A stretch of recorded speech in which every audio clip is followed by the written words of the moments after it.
ঘরের দরজায় কড়া নাড়ছে কোরবানি ঈদ, তাই গাইবান্ধা জেলায় জমে উঠেছে কোরবানির পশুর হাট। বিক্রি কম হলেও হাটে কোরবানির গরু উঠেছে প্রচুর। তবে প্রতি বছরের মতো ভালো দাম না থাকায় হতাশ সাধারণ বিক্রেতা ও ব্যবসায়ীরা।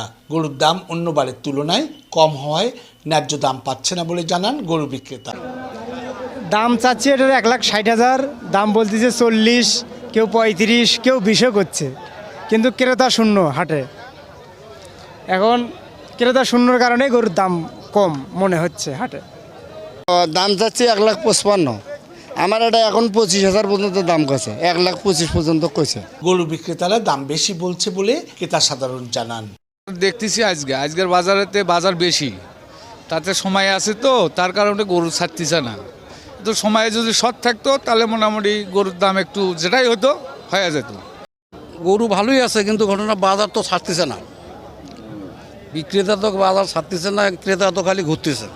এখন এরই মধ্যেই আছে, দেখি আলহামদুলিল্লাহ যদি এখন বাজারঘাট যদি এখন লাস্ট পর্যন্ত কি আসে রেজাল্ট। জেলার বিভিন্ন স্থানে ছোট বড় 41টি কোরবানির পশুর হাট জমে উঠেছে। এর মধ্যে 26টি স্থায়ী ও 15টি অস্থায়ী। ইতিমধ্যে এসব কোরবানির পশুর হাটে ব্যাপকভাবে উঠতে শুরু করেছে গরু, মহিষ, ছাগল ও ভেড়া। গাইবান্ধা জেলার প্রাণী সম্পদ কর্মকর্তা ডাক্তার মোহাম্মদ আব্দুল রাজ্জাক জানান, কুরবানি ঈদকে সামনে রেখে আমাদের গাইবান্ধা জেলায় প্রস্তুতকৃত আছে গরু 1,96,277। প্রতিটি স্থায়ী হাটের মধ্যেই অস্থায়ী হাটে আমাদের যে ভেটেরিনারি মেডিকেল টিম আছে তারা সবসময় এখানে তদারকির মধ্যে আছে।